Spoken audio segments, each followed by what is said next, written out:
ఇప్పటి వరకు మనం శివుడు వైశిష్ట్యము న్యాసము ఎన్ని రకాలుగా ఉంటుంది అనేది తెలుసుకున్నాము.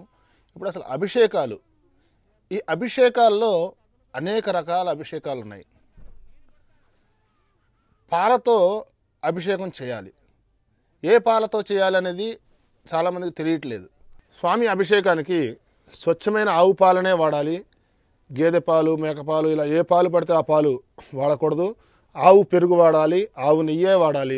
కాబట్టి ఎప్పుడైతే మనం గోవు సకల దేవతా స్వరూపం, అలాగే ఆ స్వామికి మనం అర్పించేటటువంటి పదార్థం కూడా ఆ యొక్క స్వచ్ఛమైనటువంటి సకల దేవతా స్వరూపమైన గోవు నుంచి సేకరించినటువంటి పాలను, పెరుగును, నెయ్యిని మాత్రమే వాడాలి. చాలామంది గేదె నెయ్యి వాడుతున్నారు, గేదె పాలు వాడుతున్నారు. కాబట్టి ఇలాంటివి వాడద్దు, తప్పిదం చేయొద్దు.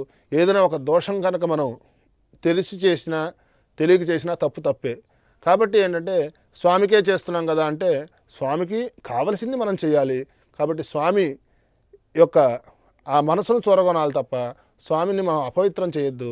కాబట్టి ఒక దేవుడికి మనం ఒక శుభ్రపరిచేటప్పుడు ఆ యొక్క స్వచ్ఛమైనటువంటి పాలను, స్వచ్ఛమైనటువంటి వాటిని, అలాగే మనం కొంతమంది ట్యాంకుల్లో నీళ్లు వాడుతూ ఉంటారు. కాకుండా అప్పటికప్పుడు బోరు వేసి పట్టిన నీళ్ళని అభిషేకం జలంగా వాడాలి తప్ప ట్యాంకుల్లో నిల్వ ఉంచిన నీళ్లు, వీళ్ళు ముట్టుకున్న నీళ్లు ఇలా వాడకూడదు. మనకు నదులు లేవు కాబట్టి బోరు వేసుకుని అప్పటికప్పుడు బోరు నీళ్లు పట్టుకుని వాటితో అభిషేకం చేయండి, సత్ఫలితాన్ని పొందండి. ముఖ్యంగా ఏంటంటే గోక్షీరము, గోఘృతము, అలాగే గోఘృతము, ఇట్లా ఏంటంటే స్వచ్ఛమైన ఆవు నెయ్యిని అభిషేకానికి వినియోగించాలి. స్వచ్ఛమైన ఆవు పాలను మాత్రమే సేకరించి నిల్వ ఉండకూడదు. మళ్ళీ ఆవు పాలు కూడా ఏ రోజు తీసినవి ఆ రోజు ఈశ్వరునికి అభిషేకం జరగాలి. అందుకనే మనం గోవులను సంరక్షించాలి. గో సంపద ఎక్కడైతే ఎక్కువగా ఉంటుందో అక్కడ సస్యం సమృద్ధిగా ఉంటుంది. అలాగే వాళ్ళకి అక్కడ ఉన్నటువంటి పరిసరాల్లో స్వచ్ఛమైన ఆరోగ్యం కలిగి మంచి ఆరోగ్యవంతులుగా ఉంటారు. ఈ రోజున మనం ప్రతి వాటిని కూడా త్యజిస్తున్నాము. కొత్తదనాన్ని ఆస్వాదిస్తున్నాం తప్ప పాతదనాన్ని వదిలిపెడుతున్నాము. ఎప్పుడైతే పాతదనం ఉంటుందో అప్పుడే దాంట్లో ఒక స్వచ్ఛత ఉన్నది. పటిష్టమైనటువంటి మన మహర్షులంతా కూడా మనకి చాలా అమూల్యమైన సంపదలని వాళ్ళు అందించకపోయినా కానీ మనం వీటిని మాత్రం దుర్వినియోగం చేసుకుంటూ ఉన్నాం. కాబట్టి ఈశ్వరునికి స్వచ్ఛమైన ఆవు పాలతో అభిషేకం చేయాలి. చాలామందిని చూస్తూ ఉంటాం అభిషేకాలు దేవాలయాల్లో. అక్కడ కూడా ఈ కొంతమందికి తెలియక ఆ పాలు ప్యాకెట్ తెచ్చి ఆ ప్యాకెట్ చింపి అలాగే ప్యాకెట్ తోటి చేస్తూ ఉంటారు. అలా చాలా తప్పిదం. కాగితాలు, పేపర్లు ఇవన్నీ కూడా వాడకూడదు. అలాగే మంచి కంచు చెంబు తీసుకుని రాగి చెంబులో పాలు పోసి కూడా అభిషేకం చేయకూడదు. రాగి చెంబులో పాలు పోస్తే కళ్ళుతో సమానం. కాబట్టి అక్కడ స్వచ్ఛమైనటువంటి ఒక వెండి పాత్ర, ధనవంతులైతే వాళ్ళు వెండి పాత్రలు ఇలాంటివి వాడుతూ ఉంటారు. ముఖ్యంగా ఏంటంటే ఒక కంచు పాత్ర తీసుకుని, లేదా ఒక ఇత్తడి కడాయి ఉన్న చెంబు, కడాయి అంటారు దాన్ని, అటువంటి చెంబు కానీ తీసుకుని ఆ యొక్క పంచపాత్రతోటి స్వామిని అభిషేకిస్తూ ఉండాలి. అలాగే ఆవు పెరుగు, ఆవు పాలను కాచి ఆవు పెరుగుతోటే తోడు వేసింది ఉండాలి. ఇక్కడ ఎక్కడా కూడా ఏంటంటే కలుషితము చెందినా కానీ, లేదంటే ఆ యొక్క పరిహారాలలో మనం చేసుకునేటువంటి ప్రక్రియలో ఏదైనా లోపం జరిగినా కానీ ప్రతిదానికి కూడా ప్రాయశ్చిత్తం అని ఉంటుంది ఆగమశాస్త్రంలో. దేవాలయంలో ఉత్సవం జరిగేటప్పుడు ఒక గొడుగు పడ్డా కానీ, లేదంటే ఒక కుక్క ఆ యాత్రలో ప్రవేశించినా కానీ వీటన్నిటి కూడా ప్రాయశ్చిత్తాలు ఉన్నాయి. ప్రతిదానికి కూడా ఈ ప్రాయశ్చిత్తాలు చేసుకుంటూ పోతూ ఉంటే మనం అసలు విషయాన్ని మీద అవగాహన తగ్గిపోతూ ఉంటుంది. కాబట్టి ముఖ్యంగా ఏంటంటే ప్రతి ఒక్కరూ కూడా ఆచరించవలసినటువంటి ఇళ్లలో అభిషేకాలు చేసుకున్నా కానీ, దేవాలయంలో అభిషేకం చేసుకున్నా కానీ, ముఖ్యంగా ఏంటంటే ఇళ్లలో అభిషేకం చేసుకునే వాళ్ళు మాత్రం పుట్టమన్ను సేకరించి ఆ పుట్టమన్నుతో తయారు చేసిన లింగానికి అభిషేకం చేస్తే పార్థివ లింగము అంటారు. ఈ మట్టితో చేసినటువంటి లింగాన్ని పార్థివ లింగము అంటారు. ఈ పార్థివ లింగానికి అభిషేకం చేస్తే విశేషమైనటువంటి ఫలం లభిస్తూ ఉంటుంది.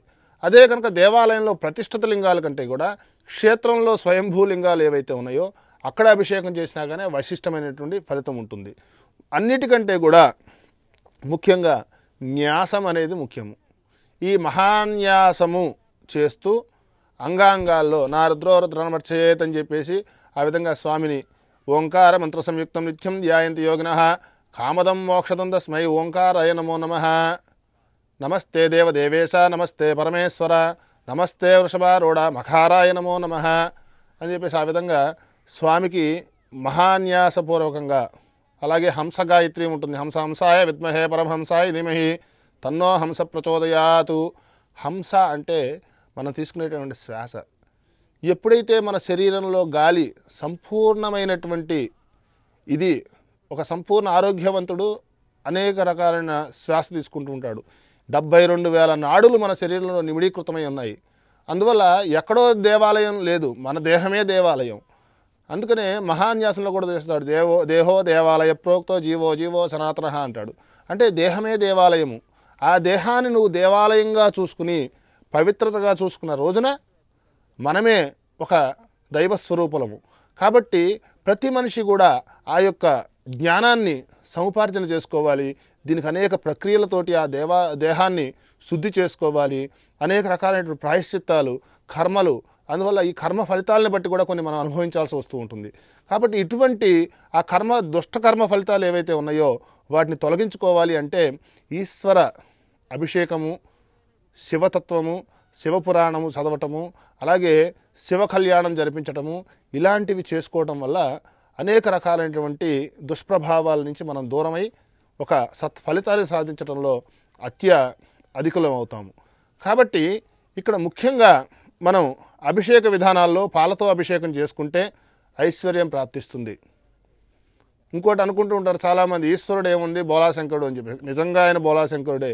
కాబట్టి ఆ ఈశ్వరుణ్ణి భక్తి శ్రద్ధలతో మనం అర్చిస్తే మనం అనేక ఇవి కూడా చూస్తుంటాం. ఆయన్ని కనుక ఐశ్వర్యం ఈశ్వరాది చేత్ అన్నారు. అంటే ఐశ్వర్యం అంతా ఆయన దగ్గరే ఉంది. విభూతి ఉంటుంది, విభూతిలో ఐశ్వర్యం ఉంది. ఆ విభూతిని సమంత్రకంగా ధారణ చేస్తే మహామృత్యుంజయం నుంచి మనం జయించగలుగుతాము. అటువంటి ఆ మహామృత్యుంజయుడు ఈశ్వరుని యొక్క ఇదిలే. కాబట్టి త్రయంబకం యజామహే సుగంధిం పుష్టివర్ధనం ఉర్వారుక విబంధనాన్ ముత్యోర్ముక్షీయమామృతాత్.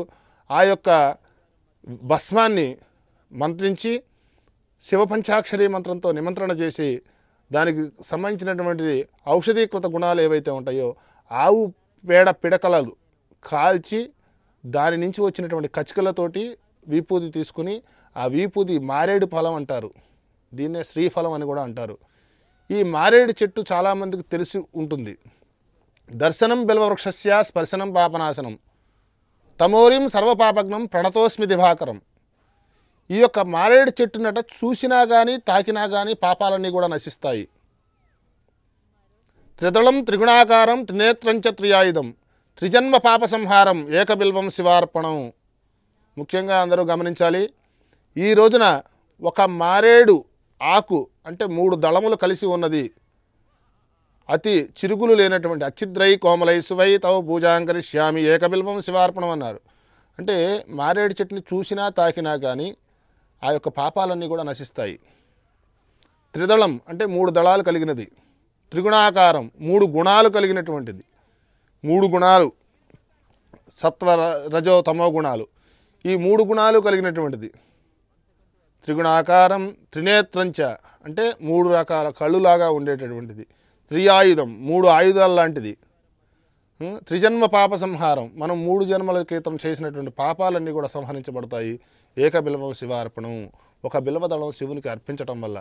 ఆ బిల్వదళాన్ని ఎలా పెట్టాలి, ఇలా ఆకుని ఇలా కోసిన తర్వాత దాన్ని ఇలా తిరగేసి శివునికి ఆనేటట్టుగా పెట్టాలి. ఇంకోటి ఇక్కడ శ్రీ వృక్షము అని ఇందాక అన్నాను. శ్రీ వృక్షము అంటే విష్ణువుకు కూడా ప్రీతి అయినటువంటిది, లక్ష్మీ నివాసం ఉంటుంది ఆ యొక్క వృక్షం మీద. కాబట్టి ఐశ్వర్యం ఈశ్వరాదిచ్చేత అన్నాం ఇందాక. ఇక్కడ మీకు తెలుస్తూ ఉంటుంది, ఇక్కడ ఐశ్వర్యము ఉంది, ఈశ్వరునికి అర్పించినటువంటి ఈశ్వరాదిచ్చేత ఆయనకి మనం అర్పించినందువల్ల ఈ ఐశ్వర్యాన్ని కూడా మనం పొందుతాము. కాబట్టి ఇందాక శ్రీఫలంలో విభూతి అన్నాం. అంటే ఆ మారేడు కాయలో విభూతిని కనుక వేసి నిత్యము ధారణ చేస్తే కనుక సకల రోగాలు కూడా నివారణ అవుతాయి. సర్వరోగ నివారణానికి ఈశ్వరుని యొక్క అభిషేకం. అలాగే ఆయుర్ధయానికి ఈశ్వరుని ఆరాధన చేయాలి. అలాగే మహారుద్ర పాశుపతం అని చెప్పేసి అనేక నివారణోపాయాలు ఉన్నాయి. మనం ఇవన్నీ కూడా పురాణ ఇతిహాసాల్లో శంకరాచార్య మేరుతంత్ర శాస్త్రంలో కూడా ఈ యొక్క మహన్యాసం గురించి కానీ రుద్రాభిషేక ప్రక్రియల గురించి కానీ చాలా రాసి ఉన్నాడు. రుద్రయామళం అని చెప్పేసి ఉంది. అలాగే దాంట్లో తాంత్రికమైనటువంటి పద్ధతుల్లో ఆ యొక్క ఈశ్వరుని యొక్క ఆరాధన చేయటం, ఆయన శ్మశానంలో చేసినటువంటి కొన్ని ఇవన్నీ కూడా నిగూఢమైనటువంటి రహస్యాలన్నీ కూడా ఆ యొక్క గ్రంథాల్లో కూడా నిగూఢీకృతమై ఉన్నాయి. అందరూ కూడా స్వచ్ఛమైనటువంటి పళ్ళని శుభ్రంగా కడుక్కుని తినండి. ఉపవాసం అంటే ఏమీ తినకుండా నిరాహారంగా ఉండటం కూడా లంకణంతో సమానం. కాబట్టి ఈ జాగరణ, అలాగే మీ ఉపవాస జాగరణ సంపూర్ణంగా అందరికీ కూడా సత్ఫలితాలు పొందాలని ఆశిస్తున్నాను.